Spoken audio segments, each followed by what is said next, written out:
Welcome. This podcast is an exploration into being human. Thanks for joining us.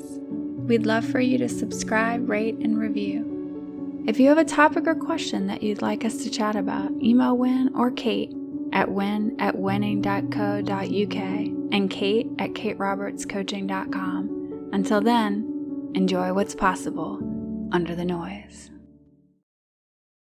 Hello, welcome to this week's episode of Under the Noise with... I'm Kate Roberts. And I'm Wyn Morgan. You might have noticed the little giggle at the front of Kate saying, I'm Kate Roberts. And the reason that we're giggling a little bit is that, before Kate started pressing the record button, there were a few topics that we thought would be helpful for us to share, if only sometimes because we've seen something fresh for ourselves that we think might be helpful for you listening. And this one came because Kate and I both need this for ourselves. So indulge us with however long this episode is for, because what we're going to look at is how ridiculous we are.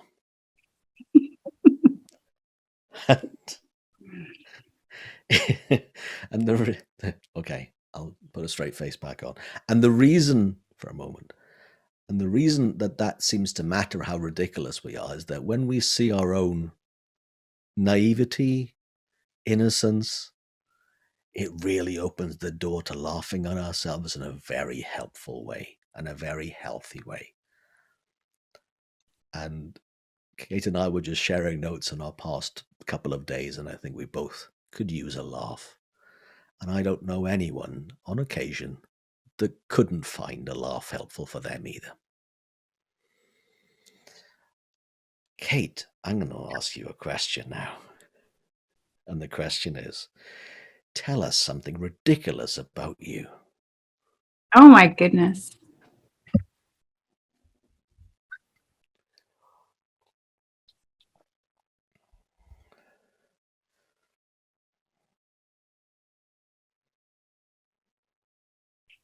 Something ridiculous. Okay, I can tell a couple things came to mind.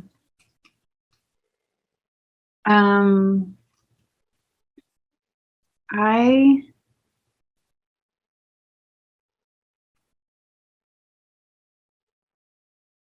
still catch myself having expectations about what I'm capable of doing in a, roughly about a 24-hour period, and how perfectly well done it needs to be, and how very peaceful I need to be while I'm doing it. That's a good one for me. And I'll catch myself doing it and I'm like, what are you doing? What are you doing? But still, I still notice that I do those things. Like an expectation that no one could ever really live into. I still find myself sometimes expecting that of myself, especially if things get going and get busy. The second thing, and I don't know if I've ever actually put this out here in a very public way, is that my closet is literally color-coded.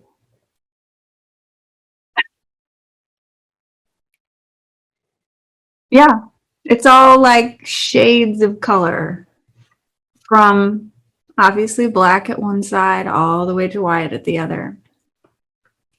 Not sure when that started or how that developed. Yeah, and yet I still do it. It's been years. I don't know why. It's comforting somehow. That's pretty ridiculous to me. Not that I'm making fun of anyone else who color codes their closet, but I actually do that.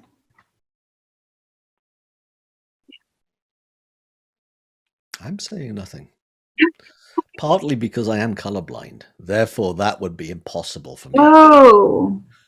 So you color coding your closet would basically look like somebody who didn't color code? Yeah, I wouldn't have an idea. I might code by size and pattern, but I do know the difference between, say, blue and red. Mm. But some shades of red and shades of brown and green and stuff like that, no idea. Yeah. Yeah. I can't say I'm super proud of this, but it is a ridiculous thing about me. And I seem to be, I'm going to rock it, I guess, for a little bit longer until it doesn't make sense anymore. But for now, it does. You know, there's a part of me that thinks that that might be quirky, but not that ridiculous if it helps you choose what to wear. I hope it does that.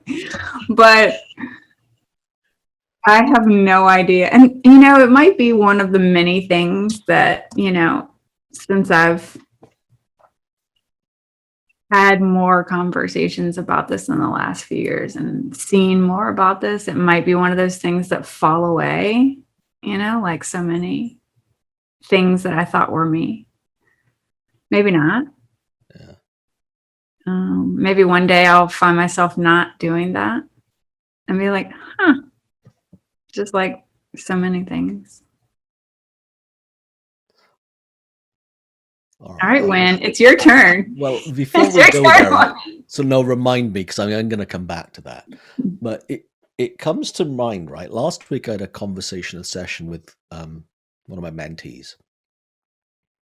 And we were talking about the rules that we make up. Mm. And for some reason, we started talking about socks. And this does kind of one thing ridiculous about me. I've been more flexible about this, but there's still a big but here, right? So I'll come on to it. I used to go to one store to buy 14 pairs of black men's socks in my size. And then knowing that they'd be identical, that they would effectively then all fade into slightly off black and more graying at the same time, so I wouldn't have to do all the matching, so therefore it would be an easy thing to do. And then when all 14 pairs got a little bit, that's not black anymore, that's kind of gray, I'd bin them all at the same time, go back to the same store and buy 14 more pairs of identical black men's socks in my size. Because I hated the idea of any notion that the socks weren't matching on each foot. Now, I confess this. At the same time, my mentee was saying, I have the same thing when it comes to things like that. And we dared each other that the next day we would really switch it up. And we would wear different colored socks on each foot and photograph them and share them on the mentee Facebook group. And we did. And here's where the experiment got a little weird. And it'll be interesting to notice if at any point during the day our feet notice, because we don't often look at our own socks. And no, feet didn't care. Okay, give me another one. You got to give me another one. That we make up. Yeah, but I'm just saying, okay? So if you think that that's ridiculous, what you said, freaky, the rules that we make up. Here's something, okay? And I think I've said this to you before. I have such a guilty conscience that anything when someone says, hey, can we talk? I think I've done something wrong. I get a message. Hey, can we catch up next week? What have I done? Today, earlier this afternoon, talking to somebody, and they were saying to me, well, my boss came into the office and sat down, and my boss never sits down in the office. In my mind, I'm already, what have I done? It wasn't even my story. It wasn't me in the office, but I'm thinking, what have I done that my boss has sat down? It wasn't me. It wasn't my boss, but I still had that feeling coming up. It's ridiculous. It's hilarious to me that the first reaction I always get, the first emotion that I get is, what have I done? Oh no, I've messed up, or they've found out that, I don't know, when I was 5, I cheated in a test or something. I have no idea. Or I copied someone else's homework when I was 7. It is bizarre to me that that's my first thing, my guilty conscience.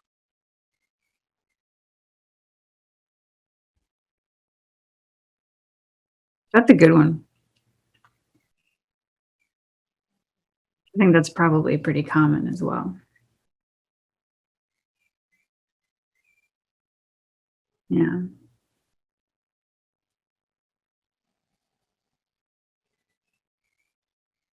It's been helpful to know that that's my go-to reaction, because it saves me then buying into it. Just say, oh, there I go again. There I go again, being paranoid, neurotic, whatever it is that you want to label it as.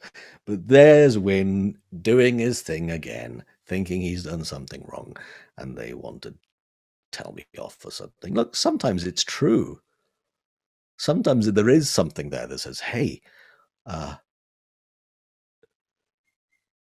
we need to talk about something. It sometimes happens.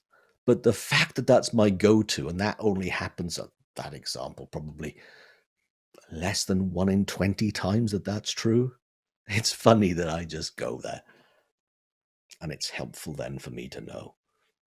I don't have to believe what I think about that. Mm-hmm. I don't have to think that. It's true. I don't have to think that's true. I don't have to give that feeling energy and then spiral. Because I can. I really can, and sometimes do.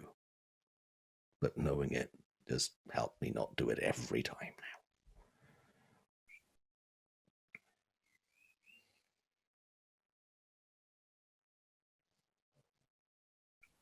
It's really neat.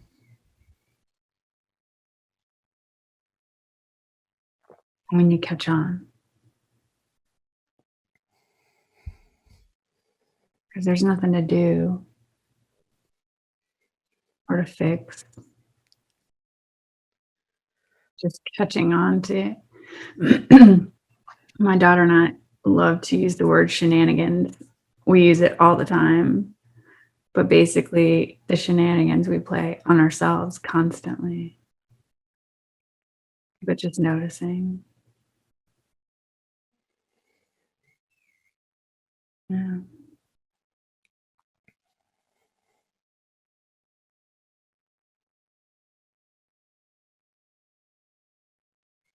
What other shenanigans do you have about yourself? Oh,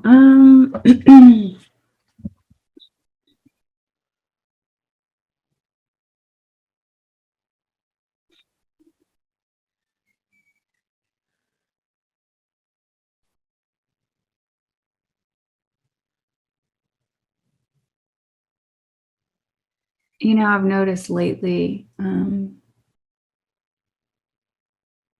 I know you know this, Wyn, but in the process of moving and also creating a new business, and I'm very used to basically the shenanigan that I've played my whole life is that there's so much on me to do.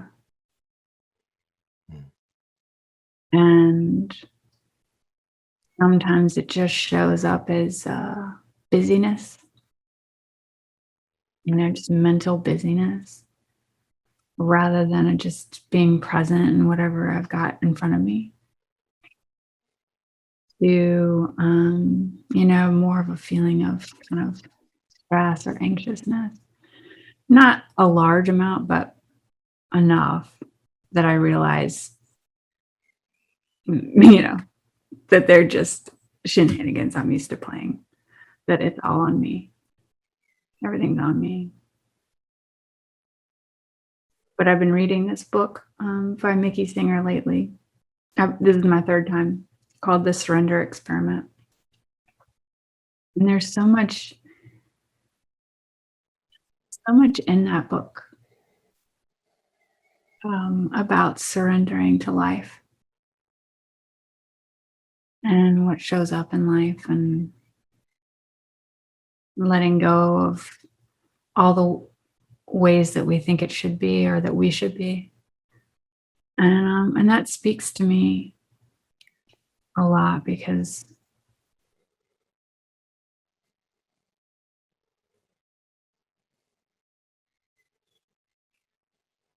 I love the idea of, or the feeling of when I just let go of needing to get it right, or feeling of it all being on me. And whether it's just surrendering to the moment and coming back, or a situation that I never really had control over to begin with.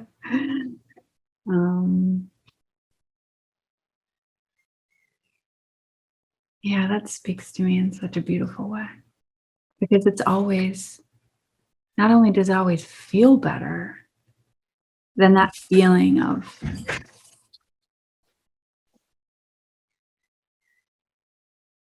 not only does it feel better,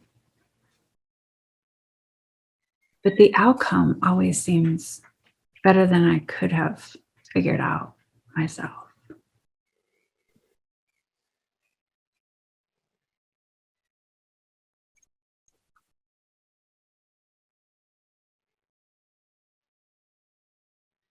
So yeah.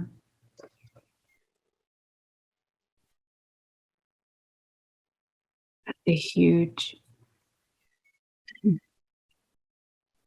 example for me.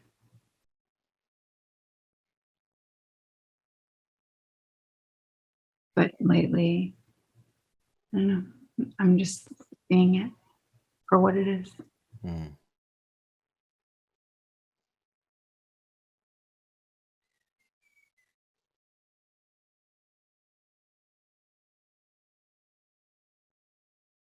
What about you? What are your shenanigans?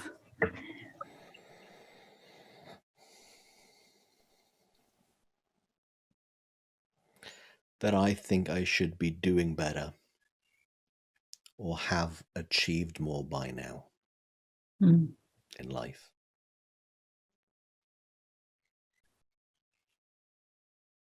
That's not new. And while I'd like to think it's a little softer than it has been in the past, Mhm. I don't think it's always true. I think that comes back to bite me. Sometimes, very sneakily, it's gone really sneaky in its shenanigans. It hasn't been so overt and in my face, but it'll come back and bite me in certain ways. And it goes back to something that you said about expectations earlier on, of course, because that's what that is. And the bit that I think is also noteworthy to me,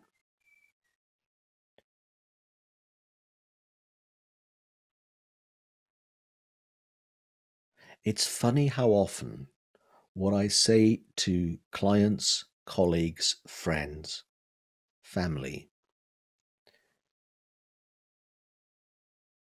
I should be saying to myself as well. Or it would be really helpful if I saw that too more often. So here's an example. Comparisons, comparing to others. Kind of know it's a crazy idea because we're not seeing whoever we're comparing ourselves to real anyway. We just don't see that the way it actually is. We see the highlight reel of other people's lives. We don't know what it's like inside their heads and how it looks to them anyway. But we see what we see in other people's lives and make a story up about it, and then we compare ourselves to that. Or I do. I do that still. And it's kind of crazy given how I seemingly would know that that's a bad idea, and I seemingly still do it a lot. Sneaks up on me, and there it goes again. Comparison. There. Comparison. And it could be a time comparison or another human being comparison, but of course it's only ever my expectations of me made up.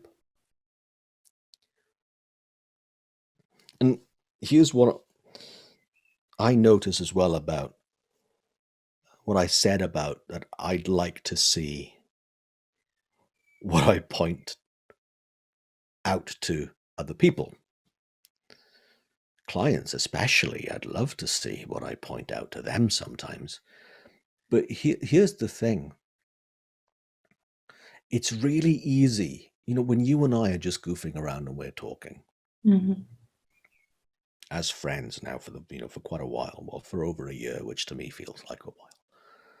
That's in a good way, by the way, before you start thinking, what's he saying? Just in case there's some shenanigans going on in there. No shenanigans for now.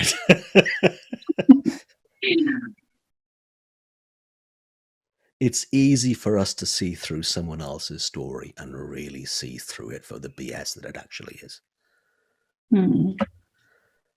And it's far easier for me to see through someone else's story than it is for me in my own.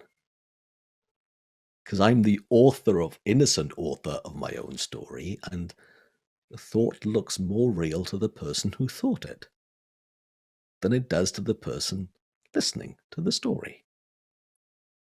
Of course, that's how thought works. That's how it looks to us.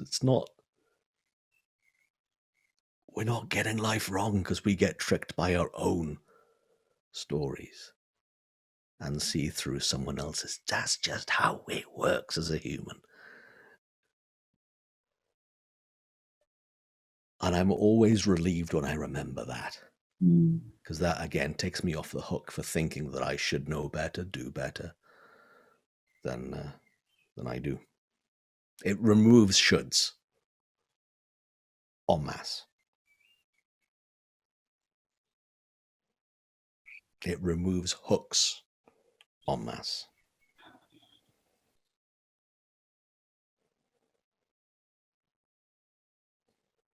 Literally off the hook because there aren't any hooks.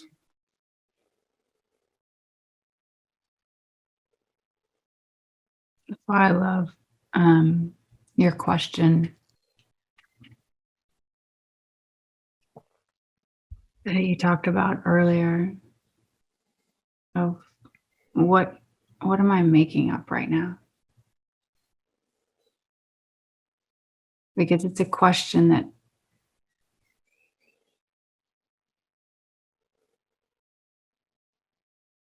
you can help your clients with. But you're right, it's these stories, a lot of them have been around for as long as we can remember. So it's a perfect question, I think, to sit in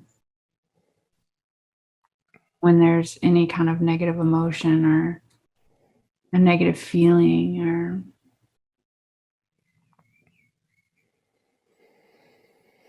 anything stressful, I think, is what am I making up right now?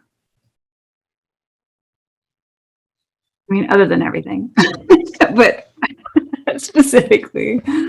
Yeah. Specifically. So before we started recording this, Kate and I were having a nice catch up about what we've been up to in the past week since we talked last. And I was sharing that on my desk here, I've got 2 post-it notes, and one post-it note says, 2 questions that help me when I feel bad, low, anxious, insecure, ... which, in other words, as you said, Kate, any feeling that is off-center. And the 2 questions that help me when I feel that way, number 1, what have I made up? Because I know any feeling that is an off-center feeling means that I am in my head with a story that I have made up. And the reason it's on a post-it note is that I find it very easy to forget that I've made it up. And the second question, funnily enough, is, what have I forgotten? And the second question actually answers sometimes the first question, the fact that I've made it up. But the other thing that I notice, what have I forgotten, comes back to something that you said about the surrender experiment in that book. And one of the things I remember when I read it, and I don't think I really read it that thoroughly,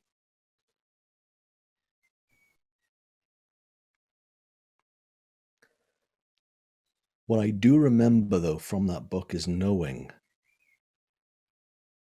that things don't need figuring out ahead of time in my head, in my intellect.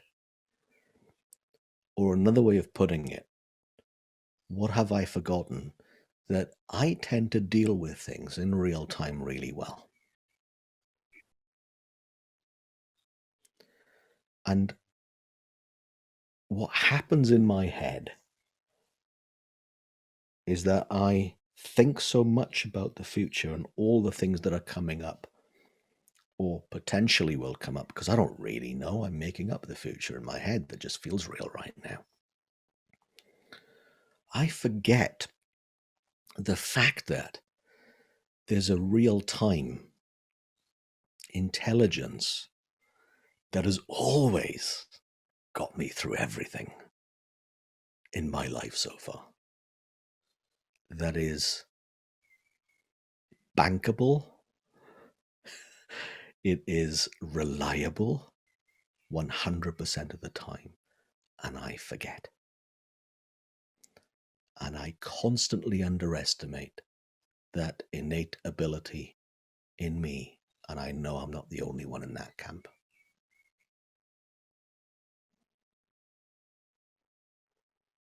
So I was sharing with you earlier that I had a meltdown this morning. I think it was between something like 8:10 a.m. UK time and around 9:40. It lasted longer than I think I said to you earlier on. It was about an hour and a half where it felt like my entire face, brain, skull, everything was melting. Or if it wasn't, it would be nice if it did. It was one of those, what could go wrong, did go wrong. And if it wasn't going wrong, I would make up that it was going wrong. And then I would make a story about that. It looked like every fuse in my head could explode. Not that there are fuses in my head, but you get the point. It was one of those things where I was so ungrounded, so beside myself. And I went, I remember actually grabbing onto my desk here in the office and just holding onto it and thinking, well, at least this is solid. Because everything else felt like it was, I don't know what the phrase is. Hell in a handbasket? Is that a phrase? Yeah. It is? Yeah, that's the phrase. Okay. It is now. Even though these two questions are right in front of me. Nah, weren't there. But the great thing was eventually I calmed the heck down. Things just got back into place in my head.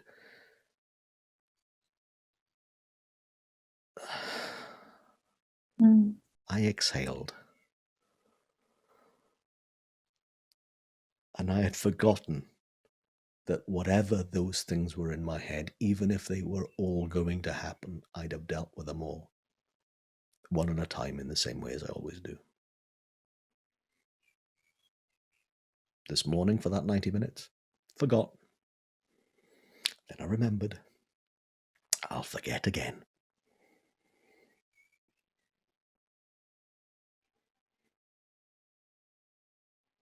That's one thing ridiculous about me.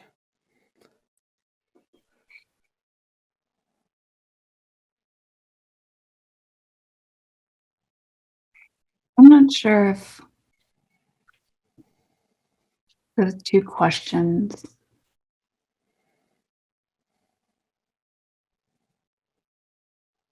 will ever not be pertinent.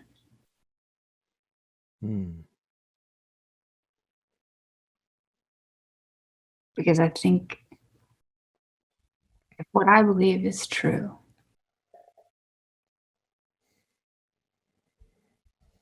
that we are spiritual beings having a human experience,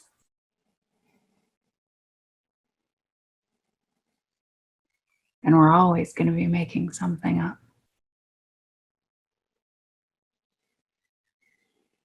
And we're always going to find ourselves back in the place where we've forgotten.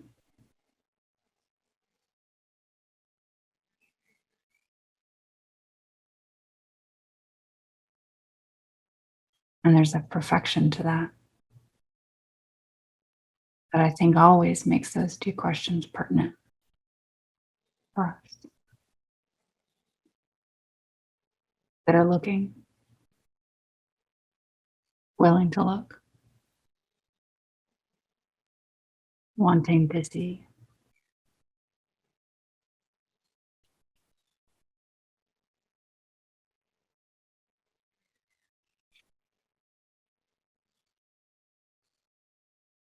So if your Post-its ever fall off, when you're going to have to tape them, you can duct tape those too, I think. We have a substance here called blue tack, and I can't remember what it's called there in the US.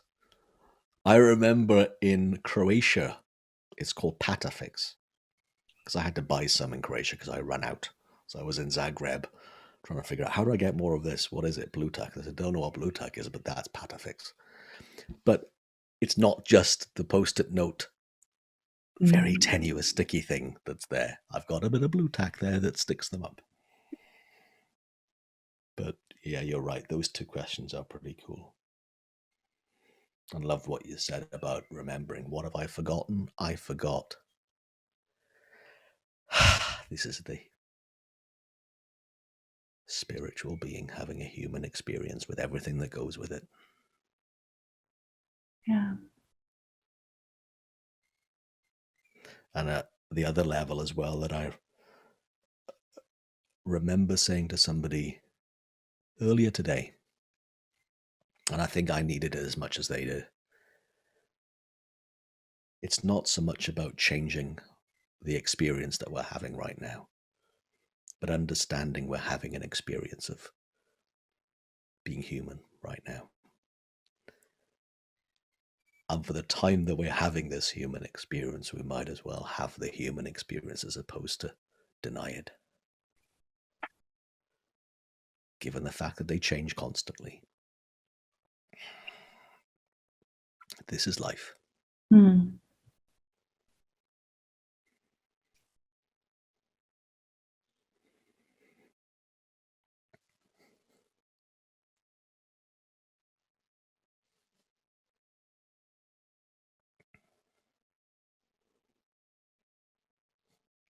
I love that.